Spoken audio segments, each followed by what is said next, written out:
Pandua block office ও গ্রামীণ হাসপাতালের সামনে বিক্ষোভ দেখালো আশাকর্মী ইউনিয়নের সদস্যরা। আজ বুধবার দুপুর 2টো নাগাদ সংগঠন সূত্রে জানা যায়, পশ্চিমবঙ্গ আশাকর্মী ইউনিয়নের পক্ষ থেকে গতকাল থেকে লাগাতার কর্মবিরতির ডাক দিয়েছেন তারা। গতকাল বিভিন্ন দাবিতে সমস্ত গ্রাম পঞ্চায়েতের সামনে বিক্ষোভ দেখা আশাকর্মী ইউনিয়নের সদস্যরা। এদিন এআইটিইউটিসির পান্ডুয়া ব্লক কমিটির পক্ষ থেকে পান্ডুয়া শশীভূষণ সাহা উচ্চ বিদ্যালয়ের সামনে থেকে মিছিল বের করে পান্ডুয়া জিটি রোড ধরে পান্ডুয়া ব্লক অফিসের সামনে যায়। ব্লক অফিসের সামনে বিক্ষোভ দেখায় ইউনিয়নের কর্মী সদস্যরা। এরপরে তারা মিছিল করে এসে উপস্থিত হয় পান্ডুয়া গ্রামীণ হাসপাতালে। গ্রামীণ হাসপাতালের সামনে বিক্ষোভ দেখায় ইউনিয়নের সদস্যরা। এদিন এই কর্মসূচিতে এসে উপস্থিত হয়ে পশ্চিমবঙ্গ আশাকর্মী ইউনিয়নের এআইটিইউটিসির পান্ডুয়া ব্লক কমিটির নেত্রী ঝর্ণা চক্রবর্তী জানান, অবিলম্বে 15,000 টাকা বেতন, কর্মরত অবস্থায় মৃত আশাকর্মীর পরিবারকে 5 লাখ টাকা প্রদান সহ অন্যান্য মোট 8 দফা দাবি তাদের কর্মবিরতি শুরু হয়েছে গতকাল থেকে। তারই অঙ্গ হিসেবে আজকের এই মিছিল এবং বিক্ষোভ করে তারা। তাদের দাবি না মানা পর্যন্ত লাগাতার কর্মবিরতি করবে বলে জানান তিনি। অমিত কুমার মণ্ডলের রিপোর্ট, আমার বাংলা নিউজ।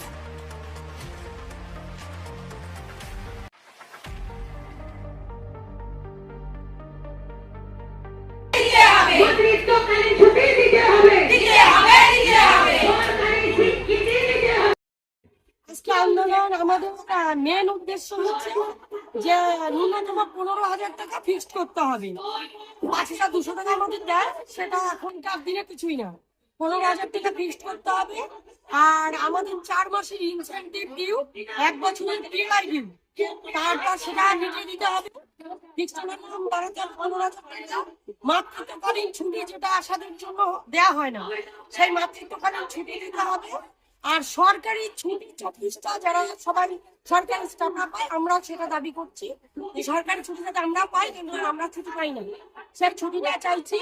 আর ফোন কেনার জন্য আমাদের 10,000 টাকা দেওয়া হয়েছে, তাতে অনেক শর্ত আরোপ করা হয়েছে। আমাদের দাবি যে ফোন আমাদের সবারই আছে, এখন এই মুহূর্তে আমরা ফোন নেব না। আর ফোনের জন্য অনেক শর্ত চাপানো হয়েছে, সেই শর্তটা আমরা মানব না। আর হচ্ছে 4 মাসের ইনসেন্টিভ ডিউ, ওটা ক্লিয়ার করতে হবে। যতদিন না এইগুলো ক্লিয়ার হচ্ছে ততদিন আমাদের গতকাল থেকে কর্মবিরতি শুরু হয়েছে। তো আমরা কালকে জেলা জিপিতে দিয়েছি প্রত্যেক পঞ্চায়েতে। আর আজকে আমাদের ব্লক ডেপুটেশন আমরা স্যারকে আগে জানিয়েছি।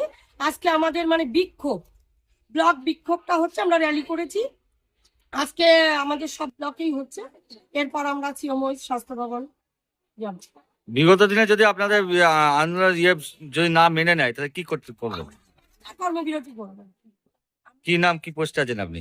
আমি পান্ডুয়া ব্লক সভাপতি। কি নাম? সিএর নেতৃত্বে ঝর্ণা চক্রবর্তী।